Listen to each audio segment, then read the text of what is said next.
여러분 안녕하십니까? 뉴스 그 이상의 뉴스 G1 뉴스쇼 박진영입니다. 내란 우두머리 혐의로 기소된 윤석열 전 대통령이 조금 전 1심에서 무기징역을 선고받았습니다. 12.3 비상계엄 선포 이후 443일 만에 나온 사법부의 첫 판단이었는데요. 6.3 지방선거를 104일 앞두고 오늘 1심 선고 결과가 과연 어떤 영향을 미칠까요? 잠시 후 국회 나와 좌우지간에서 이와 관련한 소식과 깊이 있는 분석 자세히 전해드리도록 하겠습니다. 자, 그럼 한 주간의 주요 뉴스 속 현안을 빠르고 쉽게 짚어보는 G1 뉴스쇼 지금 시작합니다.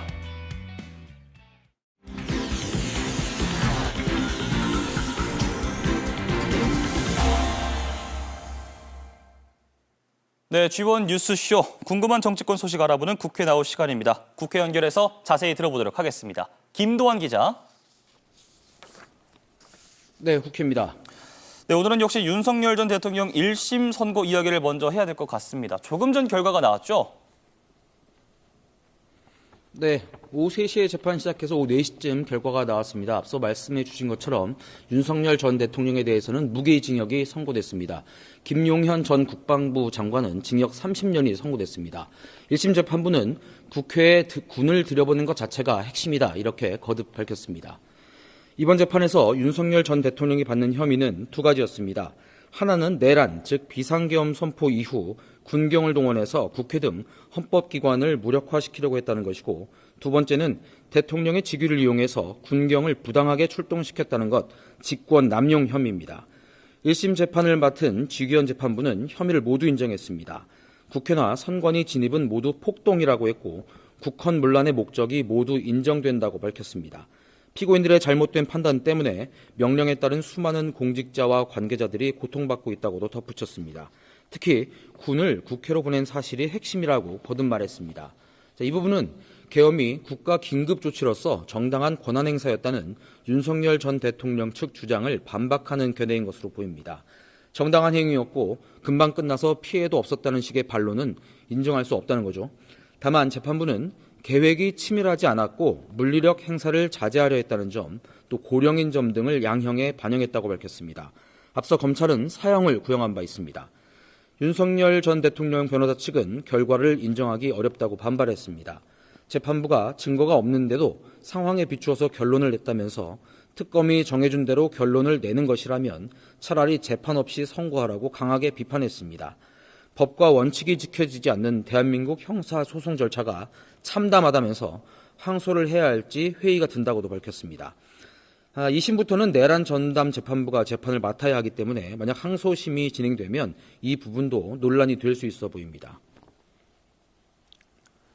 네, 오늘 재판이 아무래도 생중계로 중계가 됐기 때문에 많은 국민들이 관심 있게 지켜봤을 텐데요. 아무래도 파장이 있을 것 같은데 여야 반응은 좀 어떻습니까? 네, 정치권은 엇갈리고 있습니다. 가장 먼저 입장을 낸 건 개혁신당이었습니다. 선고가 나오자마자 입장문을 발표를 했는데 주권자를 적으로 삼은 권력은 결코 용서받을 수 없다, 이렇게 말했습니다. 그리고 보수의 위기는 대통령이 감옥에 간 것이 아니라 아직도 그 대통령의 언어로 이야기를 하는 사람들이다, 이렇게 지적하기도 했습니다. 더불어민주당은 선고 직후 최고위원회 회의를 열었습니다. 판결에 대해서는 아쉽다는 반응이 많았습니다. 정 대표는 비상계엄 당시 국회로 달려온 시민들, 그리고 윤석열 탄핵과 파면을 목청껏 외쳤던 우리 국민들의 빛의 혁명에 대한 명백한 후퇴라고 생각한다고 했습니다. 하지만 한편에서는 법치가 내린 준엄한 응징이라며 높이 평가하는 목소리도 있었습니다. 정작 관심이 있었던 게 국민의힘 장동혁 대표의 반응이었는데 이렇다 할 결과는 나오지 않고 있습니다. 장동혁 대표는 어제 절연보다 중요한 것은 전환이라면서 사실상 윤 전 대통령과의 절연에 거리를 뒀습니다. 다만 송원석 원내대표는 조금 전 입장문을 통해 우리 당이 배출한 전직 대통령의 유죄 판결에 책임을 통감하며 당원 여러분과 국민 여러분께 송구하다는 말씀을 드린다라고 밝혔습니다. 국민의힘 개혁성향의원 모임인 대안과 미래도 조금 전 기자회견을 열고 장동혁 지도부는 과거의 망령에 사로잡혀 있는 윤 어게인 세력과 절연하라고 촉구했습니다. 오늘 윤 전 대통령의 1심 판결은 민주당 쪽보다는 국민의힘 쪽에 미칠 영향이 클 겁니다. 지방선거를 앞둔 보수 재편의 방향에 어떤 영향을 줄지가 향후 주목되는 부분입니다. 지금까지 국회에서 전해드렸습니다. 네, 6.3 지방선거를 100여일 앞두고 오늘 1심 선고 결과가 향후 전국에 어떤 영향을 미칠지 끝까지 주목을 해봐야겠습니다. 김도환 기자 오늘 말씀 잘 들었습니다.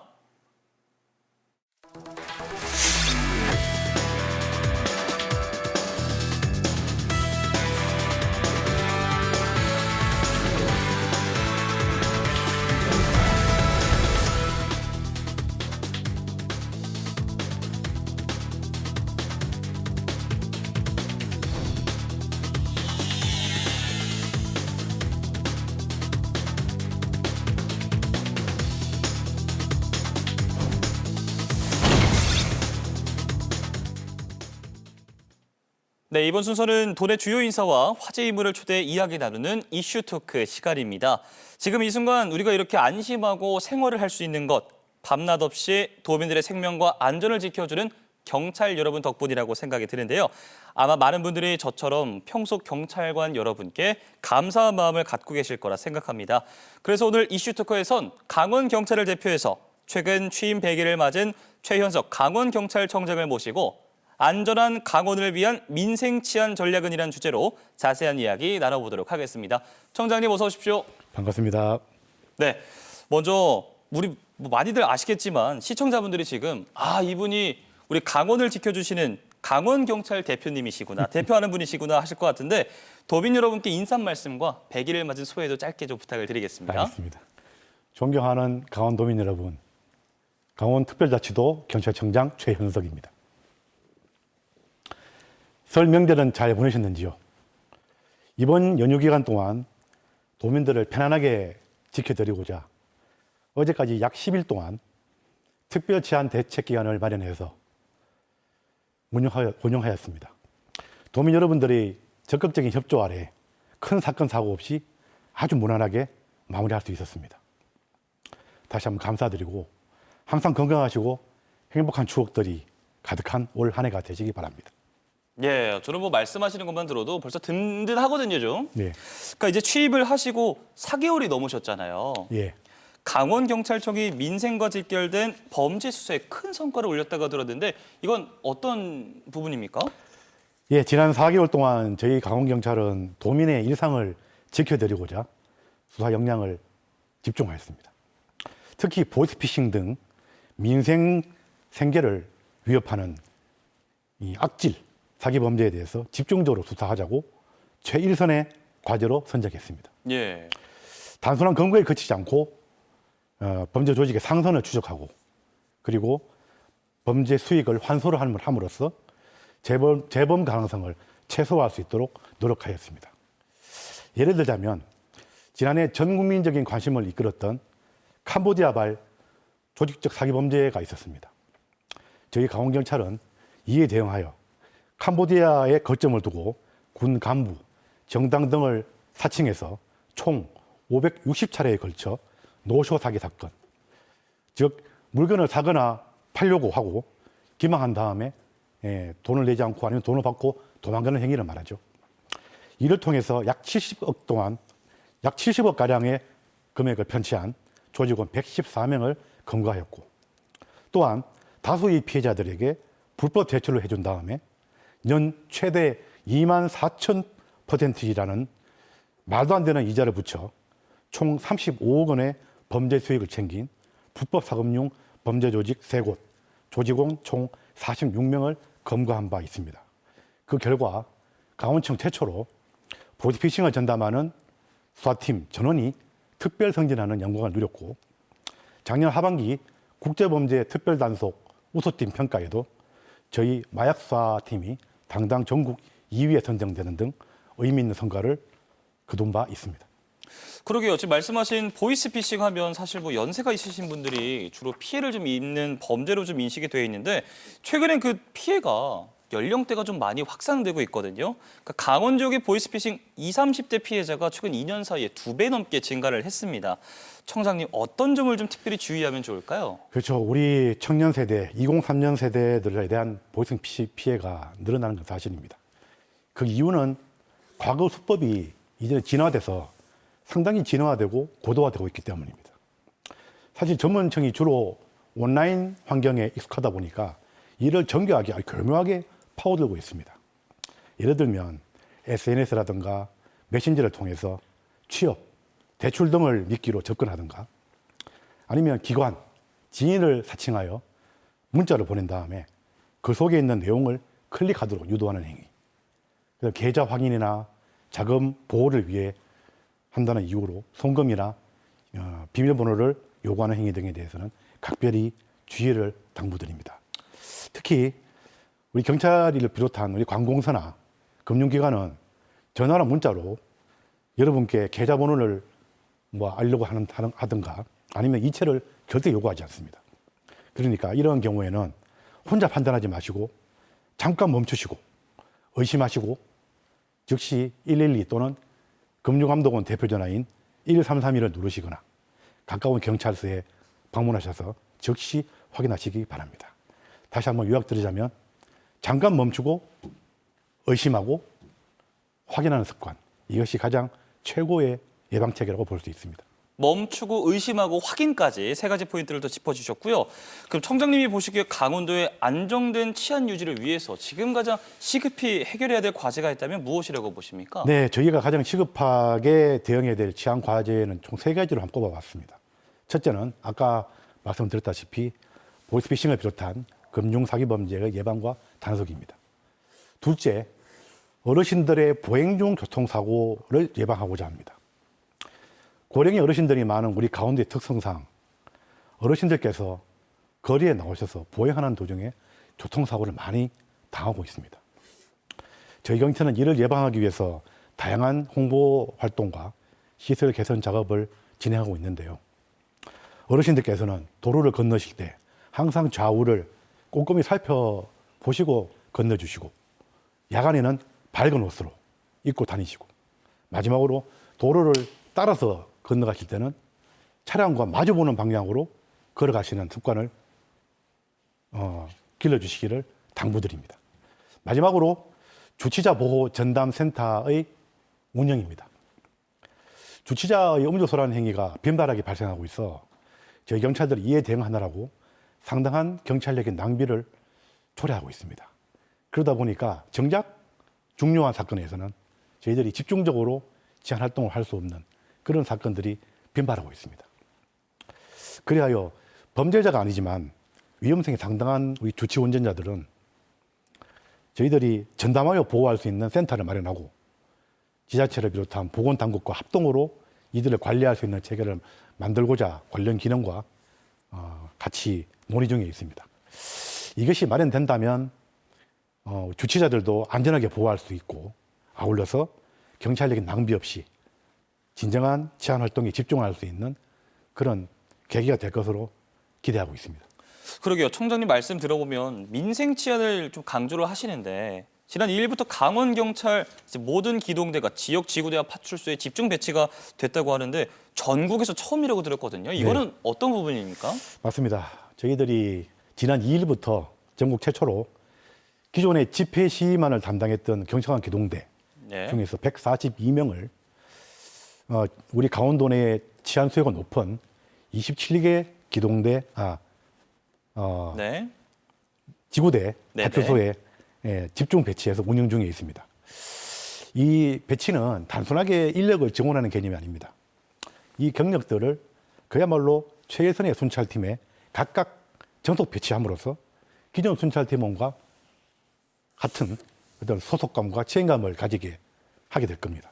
그러므로서 양적으로나 질적으로나 도민들께 훨씬 더 신속하고 밀착된 치안 활동을 할 수 있을 거라고 판단되고 이것이 바로 현장 중심의 치안 서비스 강화 전략이 아닌가 합니다. 네. 아울러서 이를 통해서 지금까지 계속 우리 현장에서 고질적으로 문제되어 왔던 경찰 인력의 부족 현상도 어느 정도 만회가 될 것으로 기대하고 있습니다. 그러게 말씀만 들어도 굉장히 든든한데요. 또 이제 마지막 시간입니다. 벌써 이슈 토크에서 이제 초대 손님이 선곡한 음악 들으면서 마무리하고 있는데요. 오늘의 주제가 안전한 강원을 위한 민생 치안 전략은이라는 이 주제로 함께 말씀을 나눠봤습니다. 자, 딱 맞는 이슈 토크 히트 속 어떤 것 준비하셨습니까? 사실 선곡을 부탁받았을 때 제일 먼저 떠오른 노래가 이 노래였습니다. 내가 필요할 때 나를 불러줘 언제든지 달려갈게 낮에도 좋아, 밤에도 좋아, 예. 언제든지 달려갈게. 더 이상 무슨 말이 필요하겠습니까? 예. 도민 여러분들이 저희를 불러주시면 저희들은 언제든지 신속하게 달려가겠습니다. 고맙습니다. 박상철님의 예. 무조건을 신청하겠습니다. 저희는 뭐 무조건 청장님만 믿고 든든하게 또 앞으로 생활을 이어나갈 수 있을 것 같습니다. 자, 경찰을 민중의 지팡이라고 부르는지 피부로 확 와닿는 것 같습니다. 오늘 이슈 토크 여기서 마치도록 하겠습니다. 최현석 강원경찰청장님과 이야기 나눠봤습니다. 청장님 오늘 고맙습니다. 감사합니다. 평양을 건너 대서양을 건너 인도양을 건넜어라도 우리 생활에 가장 밀접한 중요한 선거가 있습니다. 바로 3개월여 앞으로 다가온 6.3 지방선거. 우리 동네 예산과 교통, 복지와 교육 등이 이 선거 결과에 달려있기 때문인데요. 그래서 뉴스플러스에선 지방선거를 앞두고 2026년 제9회 전국 동시지방선거 바로 알기 시간을 준비해봤습니다. 지방선거 투표용지는 총 7장, 강원도지사, 강원도교육감, 시장 또는 군수, 강원도의원, 비례대표 도의원, 시군의원, 비례대표 시군의원, 이 모든 선거를 같은 날 전국에서 함께 치르는 구조입니다. 이렇게 한 번의 선거로 총 7개의 자리를 동시에 투표하게 되지만 각각의 자리는 지역을 운영하는 과정에서 맡는 역할이 나뉘어 있는데요. 첫 번째 강원도지사, 도로와 철도 같은 큰 기반 시설부터 재난 대응과 지역 산업 방향까지 지역 전체의 큰 틀을 책임지는 자리입니다. 두 번째 강원도 교육감, 학교 운영과 교육 환경, 아이들의 학습과 진로에 영향을 미치는 교육 정책 전반을 결정합니다. 세 번째는 시장 군수, 버스 노선과 쓰레기 처리 등 복지 서비스와 생활 안전처럼 주민들이 매일 체감하는 행정을 맡고 있습니다. 이처럼 각 역할이 분명한 자리는 선거 때마다 유권자와 언론의 관심도 집중되며 비교적 잘 알려져 있는 편인데요. 한편 지방선거에서 상대적으로 잘 드러나지 않는 선거도 있습니다. 바로 시군의원, 그리고 비례대표 의원을 뽑는 선거인데요. 기초의원 선거는 후보자도 많고 당선자도 여러 명입니다. 선거가 끝나고 나면 누가 됐는지 기억에 남기 어렵고 의회가 무슨 일을 하는지도 일상에선 잘 보이지 않는 경우가 많습니다. 비례대표 의원은 더 생소한데요. 후보자 이름을 보고 찍는 투표가 아니라 정당을 보고 뽑은 표로 당선자가 결정되기 때문입니다. 정당이 후보를 선정하긴 하지만 지역구 선거처럼 후보 개인이 눈에 확 띄는 경우는 드문데요. 그렇다면 기초의원들은 무슨 일을 하는 걸까요? 지방의회는 단체장과 행정기관이 일을 잘하고 있는지 점검하고 예산이 어디에 쓰이는지 따져보고 우리 동네 규칙을 만드는 곳입니다. 특히 강원 지역 시군의 예산은 적게는 수천억, 많게는 수조 원 규모. 이 큰돈의 우선순위를 한 사람 판단에만 맡길 수는 없는데요. 그래서 지방의회가 존재한다고 볼 수 있죠. 실제 기초의원이 하는 일은 크게 세 가지입니다. 첫째, 조례 재개정입니다. 복지 기준을 정하고 안전, 환경 기준을 만들고 지역 지원의 근거를 마련합니다. 둘째, 예산 심의와 결산 심사입니다. 필요한 곳에 제대로 쓰이는지 검토하고 예산을 깎고 늘리는 결정이 여기서 이루어집니다. 셋째, 행정사무감사와 질의입니다. 공약과 사업이 제대로 진행되는지, 예산이 새지 않는지 따져 묻습니다. 그렇다면 도의원과 시군의원은 어떻게 결정되는 걸까요? 강원도의원은 소선거구제로 국회에서 획정한 선거구를 토대로 지역구당 1명의 의원이 선출됩니다. 최소 인원에 대한 규정으로 22명 이상이 뽑힙니다. 한편 기초의원인 시군의원은 중선거구제로 강원도 선거구 획정위원회가 지역구를 정하고 획정된 지역구당 2명에서 4명까지 기초의원이 선출될 수 있는데요. 기초의원도 최소 7명 이상으로 구성되어야 하는데 강원도의 경우 기초의원의 최소 인원인 7명밖에 되지 않는 시군이 12곳이나 됩니다. 이렇게 지방선거에선 우리 삶과 가장 가까운 정책을 결정할 여러 대표들을 뽑게 되는데요. 누굴 뽑느냐에 따라 우리 동네의 예산과 정책 방향도 크게 달라지는 만큼 신중한 선택이 필요해 보입니다. 여러분의 생각은 어떠십니까?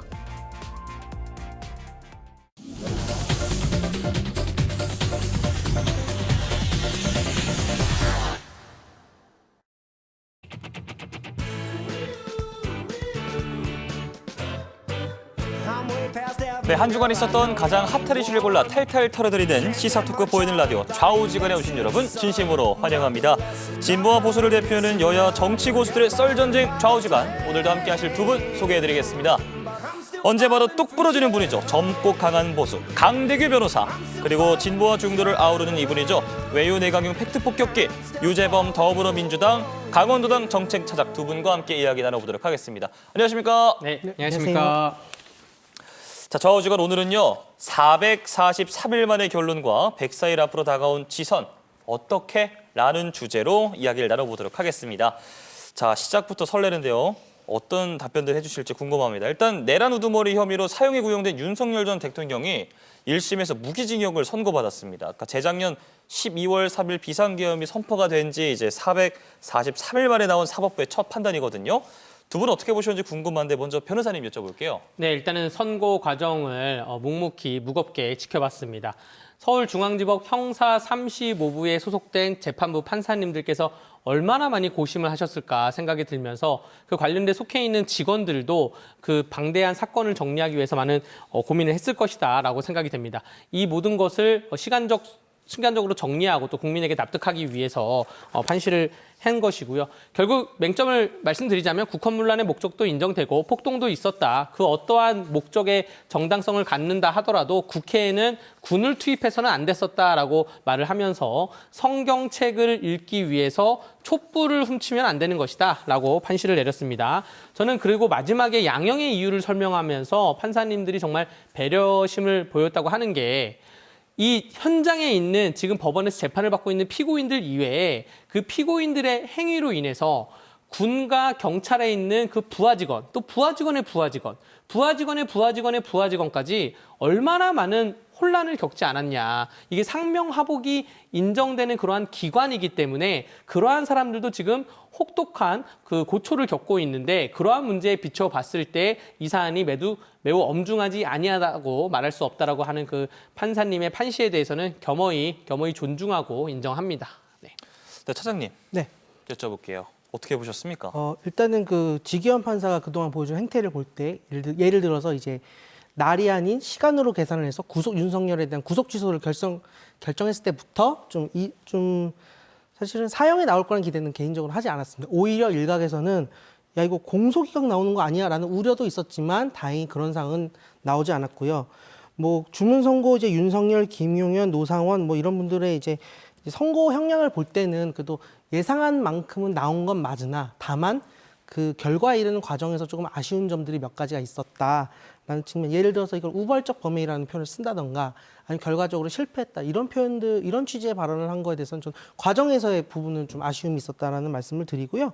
그 정청래 대표도 이제 비체혁명에 대해서 이제 비체혁명이 그래서 문제 제기를 했고, 그리고 박수현 수석 대변인 같은 경우에도 자신들의 왕국을 만들고자 한 대역죄의 법정 사안형이 가당키나 하냐 이런 취지의 논평을 내기도 했습니다. 그리고 우상호 전 청와대 전무수석도 박근혜, 전두환, 박근혜, 윤석열에 이르기까지 반역의 시간을 끝낼 시점이다라는 좀 메시지를 남겼고, 이제 춘천을 지역구로 하는 허영 국회의원도 대부분의 계획이 실패한 것은 목숨 걸고 달려온 국민과 국회가 끝까지 막아냈기 때문이다라고 이제 어쨌든 표현을 했고, 그리고 치밀하게 준비되지 않았던 것, 직접적인 폭력이 더 커지지 않았던 것은 부당한 명령에 따를 수 없었던 공직자 군경의 용기 덕분이었다 이렇게 남겼기 때문에 앞으로 이제 이것이 결국 항소심 이제 대법원 판결까지 갈 텐데 그 과정에서 형량에 대한 부분의 아쉬움 그리고 과정에 대한 아쉬움 이런 부분들이 좀 바로잡히기를 기대하고 이제 지켜보도록 하겠습니다. 그러니까 그 어떠한 경우에도 그 역사적으로 봤을 때 국가의 흥망성쇠를 보면 망국으로 가는 길목 중에 하나가 사법부에 대한 공격입니다. 망국이요? 망국, 나라가 망하는 길. 네. 사법부를 불신할 수는 있어요. 판례에 대해서 판례 평석은 할 수 있죠. 이 판례는 어떠한 결에 비춰봤을 때 맞지 않는다. 근데 사법부, 판사 개인에 대한 공격은 바람직하지 않다고 말씀을 드리면서 이거는 지금 무기징역에 나온 판결에 대해서 여당 쪽도 있고 야당 쪽도 있고 진보도 있고 보수도 있을 텐데 양측에 다 드리는 말씀이에요. 재판부, 판사 개개인을 공격 공격하면 안 된다 말씀을 드리면서 아까 지기현 판사 말씀을 하셨기 때문에 더불어민주당에서 지기현 판사에 대해서 뭐 룸사롱을 갔나는 둥, 뭐 룸사롱에서 삼겹살을 먹었냐는 둥, 뭐 이런 개인적인 공격이 공식적으로 나오지 않았습니까? 이러한 부분은 좀 판결 나왔으니까 좀 자제를 해야 된다 말씀을 드리겠습니다. 네, 헌법 제1조 2항에 보면은 이제 대한민국의 권력은 국민으로부터 주권은 국민에게 있고 모든 권력은 국민으로부터 나온다라고 되어 있습니다. 그거는 대통령도 마찬가지고 국회의원도 마찬가지고 선출된 권력은 아니지만 사법부도 마찬가지거든요. 그래서 사법부에 대한 견제라든지 문제 제기는 당연히 이루어질 수 있어야 한다. 그거를 성역화하는 것은 바람직하지 않다라고 덧붙이겠습니다. 네, 개인에 대한 공격을 하지 말라는 말씀입니다. 개인 직위원이 아니라 판사 직위원에 대한 비판입니다. 네, 알겠습니다. 자, 두 분 뭐 시작부터 역시나 뜨겁고요. 기대 많이 했는데 역시나 기대를 저버리지 않으십니다. 자, 윤 전 대통령 이제 1심 재판 결과가 100여일 앞으로 다가오면서 이제 지방선거에 어떤 영향을 미칠 건지 사실 궁금하잖아요. 차장님 먼저 여쭤볼게요. 지방선거에 어떤 영향을 좀 미칠까요? 일단 더불어민주당 같은 경우에는 1심 선고가 나왔기 때문에 관련한 후속 입법, 예를 들어서 뭐 사면금지법이라든지 뭐 이러한 후속 입법들을 아마 2월부터 4월 때까지 진행을 할 것 같고요. 사실은 더불어민주당보다는 사실 국민의힘이 사실은 좀 중요한데 현재 이 시점까지 장동혁 대표 다음 질문 나오겠지만 장동혁 대표 지도부의 메시지 나오지 않았는데 예. 오세훈 서울시장이라든지 뭐 국민의힘의 이제 좀 비당권파라고 분류되는 대안과 미래라는 모임이든지 이런 분들이 메시지를 냈습니다. 그래서 어쨌든 이 윤석열과 절연하느냐 마느냐가 국민의힘 내부의 이제 내부 권력 투쟁 뭐 이거에선 좀 변수를 둘 거기 때문에 과연 이거를 국민의힘이 지방선거를 앞두고 어떻게 관리할 것인가, 어떻게 헤쳐나갈 것인가 이 부분이 더 중요한 것 같아요. 네, 변호사님. 네, 전 국민이 450일 동안 굉장히 피로해졌습니다. 계엄 얘기만 가지고 눈 뜨면 계엄, 자기 전에 계엄, 계엄으로 꿈도 꾸고 이 정도의 해야 된다. 기다려 보세요.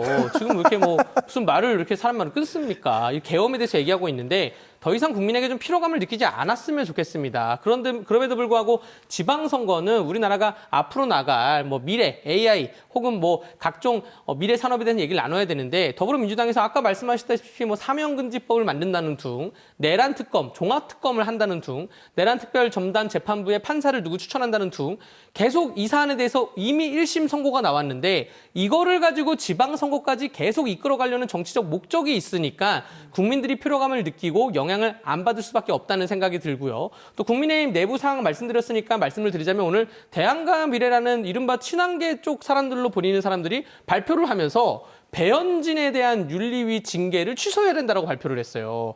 아니 계엄하고 배현진의 아동학대는 무슨 상관이 있습니까? 또 계엄하고 한동훈의 당원 게시판 업무방해 사건은 무슨 사건이 있어요? 관련성이 없는 사건을 묶으면서 지금 당내에 분란을 초래하는 것도 바람직하지 않다. 우리 미래 지방선거에서는 좀 미래 전략적인 얘기를 허심탄회하게 정책적으로 나눴으면 좋겠습니다. 네, 말씀하십시오. 국민의힘 내부 상황은 내부에서 알아서 잘 하시는 문제라고 생각하고 국가의 미래를 위해서라도 내란, 친위 쿠데타에 대한 단호한 단죄는 필요하다. 이게 지방선거 이후로라도 필요하면 계속되어야 된다. 아니 뭐 재판이 오늘 1심이 끝났는데 뭘 어디까지 계속되는 거예요? 한 50년 되는 거예요, 계속? 뭐 될 때까지 해야죠. 네. 제가 그 실제 법원 재판장에 가본 적은 없는데 아마 네. 이런 모습이지 않을까 하는 생각이 갑자기 문득 들었고요. 앞서서 또 유 차장님께서 살짝 언급을 해주셨는데 가장 관심을 끈 건 이제 윤석열 전 대통령이 소속됐던 국민의힘 장동혁 대표가 어떤 메시지를 낼지 관심이 모아지고 있다. 이 부분에 대해서도 좀 어떻게 전망하시는지 궁금한데 변호사님 먼저 여쭤볼게요. 네, 장동혁 대표는 뭐 이미 다른 수많은 언론에서 오늘 선거를 앞두고 많은 메시지를 냈습니다. 이 이른바 뭐 전륜을 할 것이냐 아니냐에 대해서 전륜보다는 전환이 필요하다라는 메시지를 냈고 이 전륜에 대해서 뭐 메시지를 내라고 하는 사람들에 대해서 말씀을 드리자면 무슨 메시지를 내면 뭐 진정성이 없는 거 아니냐 또 공식적으로 메시지를 내라. 이거는 형태가 잘못되지 않았냐. 다양한 꼬투리를 잡고 있기 때문에 지금 국민의힘이 윤석열 대통령 탈당한 이후에 윤석열 대통령과 뭐 함께하는 모습이 있었습니까? 그러한 관점에서 바라봐줬으면 좋겠고요. 이거는 이제 국민들이 아까 말씀드렸다시피 피로감을 느끼고 당원들도 좀 피로감을 느끼는 상황이기 때문에 양측에서 좀 소강 상태로 가야 되지 않을까 생각이 됩니다. 차장님은 어떻게 전망하세요? 네, 국민의힘의 윤석열 대통령 탈당 이후에 뭐 관련해서 연관한 움직임이 없었다라고 말씀하셨는데 장동혁 대표가 제가 알기로는 이제 대표가 된 이후에 한번 윤석열 씨를 면회를 간 걸로 알고 있어요. 일단 그게 있었다라는 말씀을 드리고 오늘 이제 이 시점까지는 장동혁 대표 혹은 지도부 인사의 메시지가 나오진 않았는데 일정 들어가면 내일 아마 국민의힘도 최고위원회가 있을 겁니다. 거기서 어떤 메시지가 나올지를 좀 봐야 될 것 같고 거기 메시지에 어떻게 나오냐에 따라 뭐 국민의힘 뭐 내부 더 나가서 이제 국민들께서 어떻게 판단하실지는 그 다음의 문제다라고 생각합니다. 좋습니다. 또 일각에서는 오늘 1심 선고가 윤 어게인 세력과 절연할 마지막 기회라는 지적이 나오고 있거든요. 그러니까 국민의힘은 윤 전 대통령이 탈당했으면 그게 바로 절연이라는 뭐 입장이겠지만이라고 좀 말씀을 하는데 일부 극우 유튜버가 계속해서 공개적으로 윤 어게인을 외치고 있습니다. 그러니까 당 지도부가 이제 그들에게 휘둘리고 있다는 인상을 주고 있어서 공식적으로 절연 메시지를 강하게 좀 언급을 해달라는 요구가 있는데 이에 대해서는 어떻게 보세요? 차장님 먼저 여쭤볼게요.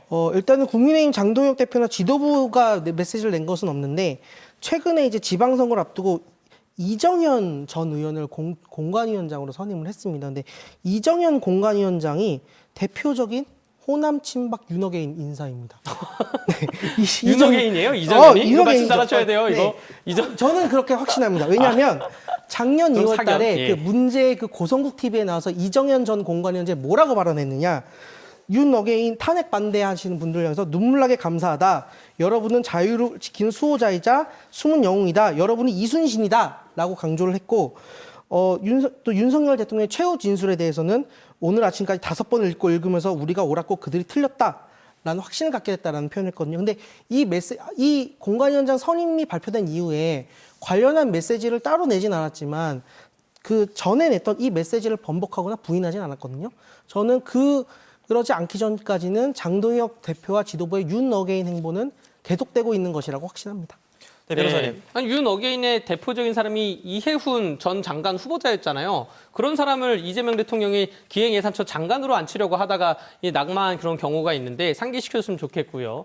이정현 공관위원장이 지금 발표했던 거는 청년, 포용, 또 미래, 중도, 화합 이런 메시지만 지금 내고 있다는 점을 말씀을 드리면서 당 지도부는 일부 유튜버들에게 흔들리지 않습니다. 당 지도부는 뭐 일부 유튜브건 뭐 다수의 유튜브건 유튜브이건 아니건 다양한 당원들의 의견을 이제 수렴하는 그러한 절차가 있다는 말씀을 드리면서 공식적으로 자꾸 얘기하라고 하는데 공식적으로 얘기하면 진정성 얘기 이게 공식이냐 아니냐 다양한 것이 있기 때문에 아니 정청래 대표가 합당에 대해서 공식적으로 얘기했다가 결국 지금 다 합당 무산되지 않았습니까? 이러한 걸 때문에 장동혁 대표는 지금 말을 아끼면서 가는 것이고 내일 최고위원회에서 어떠한 입장이 나오긴 나올 거라 생각이 됩니다. 논란을 회피하기 위해서 피해받은 모습은 책임 있는 정치인의 모습은 아니다라는 말씀을 덧붙이고 싶습니다. 변호사님도 뭐 입술 앙다무신 게 꼭 하시고 싶은 말씀이 있으신 것 같은데 아닙니다, 괜찮으신가요? 아닙니다. 우리가 주제가 다음 주제에 관심 있는 주제가 많아서 네네. 계속 가야 됩니다. 좋습니다. 그럼 네. 다음 거 바로 질문 드릴게요. 네, 기다리시니까.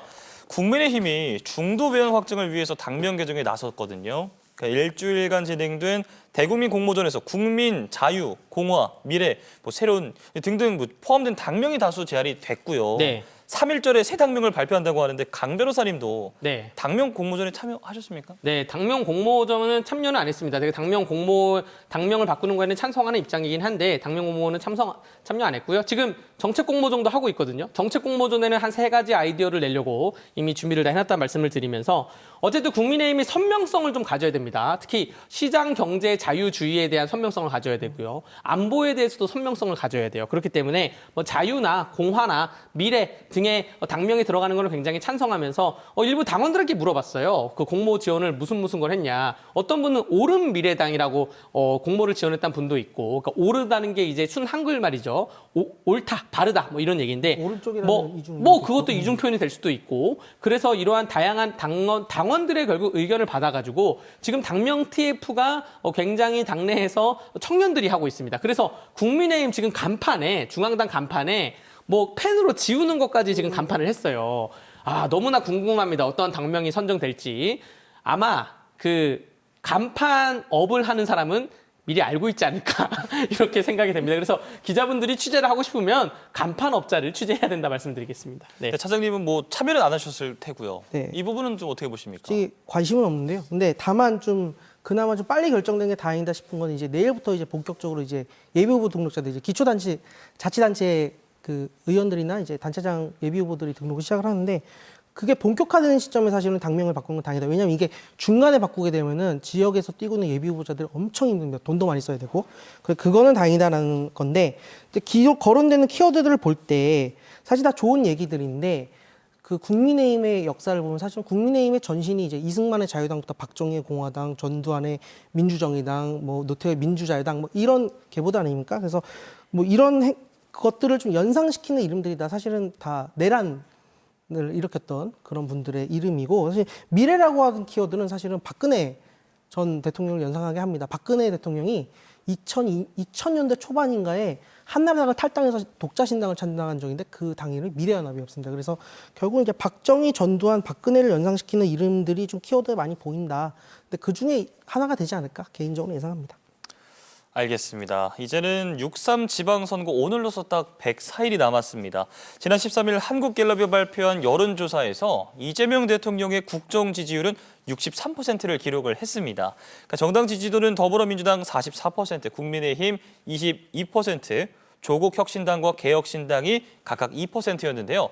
장동혁 대표는 최근 한 인터뷰에서 샤이 국민의힘이 있는 것 같다고 했습니다. 차장님께 먼저 여쭤볼게요. 어떻게 보십니까? 일단은 뭐 장동혁 대표가 지금 상황에서는 그런 말을 할 수밖에 없다. 왜냐하면은 지지율이 낮게 나온 상황에서 저희 망했습니다 이럴 수는 없잖아요. 근데 뭐 저도 사실은 이제 도내에서 사실 발표된 여론조사를 봤는데 그 표본이 이제 수집된 걸 보면은 더불어민주당을 지지한다고 하신 분들이 좀 많이 응답한 건 좀 있는 것 같아요. 그리고 조사 결과를 몇 명이 뜯어봤을 때 일부 지역 같은 데서 특히 그런 것들이 많이 발견이 됐고, 근데 이게 사실은 방법이나 문제의 시기라기보다는 국민의힘이 지금 정치를 못하고 있기 때문에 그거에 실망한 보수 유권자들의 응답을 좀 덜한 게 아닐까라고 저는 생각을 하고, 이제 공천이 완료가 되고 본 후보가 이제 확정이 되고 본 선거가 들어가게 되면은 저는 양 진영이 결집할 거다. 그래서 결국은 도내 도지사는 물론 전국 18개 시군 다체장들 후보 역시 저는 한 자릿수 이내에 초박빙 승부를 펼칠 가능성이 높다라고 생각합니다. 네, 한 자릿수 이내 초박빙 승부라는 거에는 굉장히 동의합니다. 지난 가장 가까운 지표가 대선인데 대선 때만 하더라도 김문수 후보자가 41%를 얻었죠. 당시 이재명, 권영국 진보 후보와 김문수, 이준석 보수 후보를 표를 더해서 보다 보면 0.93% 차이가 났어요. 그러니까 1% 이하인 건데 지방선거에 뭐 이러한 다양한 여론조사가 있습니다. 어떠한 여론조사는 민주당과 국민의힘이 뭐 3% 차이밖에 안 나는 여론조사도 있고 다양한 여론조사가 있는데 어쨌든 그렇다 하더라도 제가 설날 민심을 청취하려고 설날에 여기저기 다녀보니까 국민의힘에서는 이러한 현상에 대해서 여론조사에 대해서 겸허하게 좀 수용을 하고 전략을 짜야 된다는 말씀을 드리면서 그 지표는 민주당을 응원하는데 실상은 고물가 때문에 우리 소상공인들이 또 국민들이 너무나 힘들어하는 현상이 있다. 그래서 이것이 그 6월 3일 표심에는 어떻게 반영될지는 두고 봐야 된다 말씀을 드리겠습니다. 네, 설 연휴에도 굉장히 바쁘셨다는 이야기가 좀 인상 깊었던 것 같고요. 말씀 나온 김에 설 연휴 이재명 대통령과 이제 장동혁 대표가 SNS에서 벌인 썰전도 좀 화제를 모았는데 이 대통령이 장 대표를 향해서 다주택자 규제에 대한 생각을 따져 묻자 장 대표가 2022년 충남 보령의 단독주택 앞에서 눈을 쓸고 있는 사진을 올리면서 노무의 걱정이 크다. 네. 그리고 다주택자를 무조건 사회악으로 규정하는 대통령의 모습이 우려스럽다고 했거든요. 그러니까 이에 대해서 이제 대통령이 사회악을 지목해야 이제 비난해야 한다면 나쁜 제도를 활용한 다주택자들이 아니라 나쁜 제도를 만들어 시행한 정치인에게 이제 좀 꼬집어야 된다라는 입장을 내놨는데 두 분은 부동산 이제 SNS 설전 좀 어떻게 보시는지 궁금해요. 먼저 변호사님. 네, 이재명 대통령과 장동혁 대표의 SNS 설전에서 정청래 대표는 전혀 보이지 않았고요. 일단은 대통령의 SNS 화법을 비판을 아니할 수가 없습니다. 첫 번째 부동산에 대해서 글을 올렸을 때는 다주택자들에 대해서 악귀다, 악마다라고 표현을 하면서 안 팔 때까지 버틸 수 있겠느냐라고 엄포를 놓았다가 지금은 정당한 다주택자가 있을 수가 있다고 한 발 물러나면서 정치인들에 대해서 또 타겟을 삼았어요. 정치인들 잘못이다. 옛날에 어진 왕들은 비가 안 오면 왕책임, 비가 와도 왕책임. 그러니까 이거한 본인의 책임은 전혀 없다는 그런 말을 하고 있는데 부동산에 대해서는 명백한 해법이 있습니다. 제가 지난주 여기서 광의의 통화량 조정을 말씀드렸는데 두 번째 다른 말씀을 드리자면 이명박 정부 때 오세훈 서울시장을 하면서 뉴타운 건설을 서울에 680개를 지정을 했어요. 뉴타운과 재개발, 재정비 지역을. 박원순 시장이 오면서 380개를 없애버렸습니다. 390개를 없애버렸어요. 680개 중에 390개를 없애버리니까 이미 건설을 하고 있는 거는 못 없애고 건설이 들어가려고 하는 거는 다 없애버렸는데 수십만 호의 공급이 거기서 끊긴 겁니다. 이거 다시 시작하면 돼요. 근데 이러한 해결책은 모색은 안 하고 대통령이 SNS에 대해서 무조건 다주택자들에 대해서 세금으로 가지고 엄포를 놓고 있으니 너무나 답답한 심정입니다. 대통령 SNS 좀 안 했으면 좋겠어요. 너무 가볍습니다. 차장님. 네, 아까 그 공급에 관한 얘기를 하셨는데 그렇게 되면 윤석열 대통령, 오세훈 시장이 같이 했던 그 기간 동안에 공급을 좀 안 늘렸는지는 좀 늘렸죠, 그러니까 공급. 묻고 싶은 얘기고 네. 일단은 다주택자를 악마한다는 주장은 부동산 문제의 본질 간과한 억지 논리다. 일시 관사에 들어가는 사람의 1주택을 팔려고 하는 것도 어처구니가 없다. 그걸 공격하기 전에 본인이 가진 6주택부터 정리해야지 순리다. 이 말을 누가 했냐? 오늘 그 국민의힘 전신인 자유한국당의 대표를 지낸 홍준표 전 대구시장이 페이스북에 한 말입니다. 저는 이 말을 좀 새겼으면 좋겠다라는 말씀을 드리고 이재명 정부가 지향하는 부동산 정책의 핵심은 투기적 다주택 보유를 억제하고 시장의 공정성을 회복하는 겁니다. 그렇기 때문에 하는 것이고 정부의 역할은 국민과 싸우는 게 아니라 불공정과 싸우는 것이라고 생각을 하고 일단은 아까 그 대통령께서 좀 SNS 안 했으면 좋겠다 얘기하셨는데 저는 좀 시대가 좀 바뀌었잖아요. 그래서 이재명 대통령과 제1야당 대표가 공개적으로 정책에 관한 논쟁하는 것 자체는 저는 바람직한 얘기예요. 왜냐하면 그걸 보고 국민들이 보고 평가를 하실 수가 있으니까 평가의 잣대가 생긴다. 네, 일단은 그 장동혁 대표의 6채는 여러분들 국회 공직자윤리 시스템에 들어가서 장동혁 이름을 검색하면 2025년 3월 27일 날 재산 등록한 게 있거든요. 그게 2024년 등록했을 때 비해서 6채의 아파트 가격이 다 하락했어요. 그 배우자가 갖고 있는 진주에 있는 아파트 지분율 5% 갖고 있습니다. 그것도 하락했고요. 배우자가 또 갖고 있는 상속 문제 때문에 갖게 되는 안양시에 있는 아파트 지분율 11%인데 그것도 하락을 했고 그럼 6채가 무슨 문제란 말입니까? 그거 다 합쳐봤자 이재명 대통령의 분당 집값이 안 되고요. 이재명 대통령 집으로 돌아간다고 하는데 제가 보기에 못 돌아갑니다. 대통령 경호법 한번 보세요. 대통령 계속 하나요? 대통령 경호법 제4조 제2항에 보면 전직 대통령의 경우에 본인이 원하지 않을 경우를 제외하고 경호를 받게 되어 있는데 지금 전직 대통령들이 다 단독주택으로 가던가 혹은 시골로 내려간 이유가 경호 때문에 그러는 건데 이재명 대통령 아파트로 돌아가면 그 아파트 마을 주민들은 치킨 한 마리 못 시켜 먹습니다.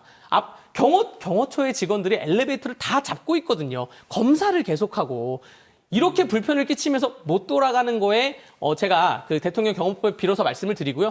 아니면 대통령 경호법에서 전직 대통령의 예우를 폐지하면 되는데 이재명 대통령 본인 대선 후보할 때도 방탄 유리를 앞에 세워가지고 대선 연설하지 않았습니까? 그런 점에 봤을 때 집보다 경호를 포기할 수는 없을 것이다라고 말씀드리겠습니다. 네. 장도혁 대표 다주택자 세금 잘 내시기 바랍니다. 앞으로. 잘 내고 있습니다. 네. 네. 앞으로도 네. 잘 내주세요. 당연하죠. 네. 자, 두 분도 끝나고 말씀 나누시고요. 네. 이 대통령과 장 대표가 이렇게 부동산 문제를 두고서 SNS 공방을 벌이지 않습니까? 네. 근데 화제를 모은 게 부동산 정책이 이번 지방선거의 핵심 변수로 꼽히기 때문인데 이 부분 저희가 시간 관계상 짧게 좀 들어보겠습니다. 먼저 차장님. 저는 이게 단순한 부동산 정책의 성패도 있지만 저는 부동산 정책에서 중요한 건 저는 신뢰라고 생각하거든요. 그러니까 보수 정권에서는 집값을 올리려고 했는데 하락하고 민주 정권에서는 반대 이유가 일어난 게 저는 시장과 정부의 신뢰관계가 구축되지 않았기 때문이라고 생각합니다. 근데 어쨌든 이 정책의 성패가 정부와 시장 간의 신뢰관계를 평가할 수 있는 가늠점이 되기 때문에 저는 그런 점에서는 중요하다. 보수 정권에서 언제 집값을 올리려고 그랬습니까? 통화량을 조정을 해가지고 집값을 안정시킨 게 보수 정권이고요. 지방선거에 변수가 안 될 수도 있었는데 대통령이 SNS에다가 5월 9일이라는 날짜를 못 박으니까 이게 변수가 되기 시작한 거예요. 그래서 민주당 내부에서도 얼마나 혼란이 있을까 민주당이 걱정스럽기도 합니다. 걱정하지 마세요.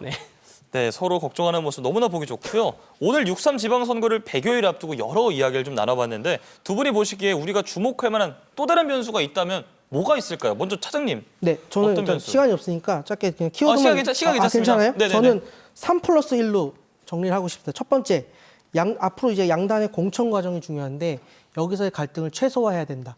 여기서는 이제 국회의원 선거, 재보궐선거까지 포함해서 두 번째는 이제 2월부터 4월까지 국회가 이제 임시회가 진행되는데 한명도 더불어민주당 원내대표가 매주 목요일마다 본회의 열도록 국회의장에 건의하겠다 이랬거든요. 그러니까 여기서 나오는 성과, 여기에 대해서 정부의 성과, 그리고 국민의힘이 어떻게 대처하냐가 중요하고 세 번째로는 이제 각 지방 정부에 있는 단체장들에 대한 이제 4년간의 이제 도정 시정에 관한 평가가 중요하다.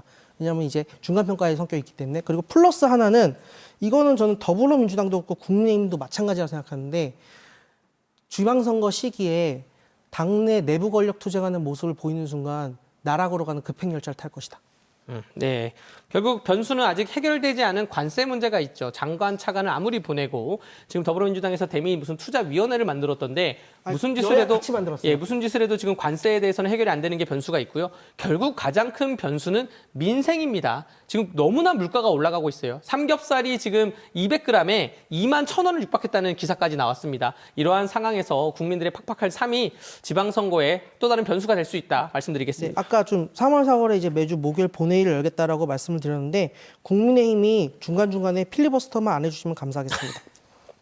네, 좋습니다. 자, 이제 좌우지간 오늘의 주제 443일 만의 결론과 104일 앞으로 다가온 지선 어떻게에 대한 이제 두 분의 한 줄평 들어보도록 하겠습니다. 자, 먼저 변호사님 부연 설명까지 좀 부탁을 드릴게요.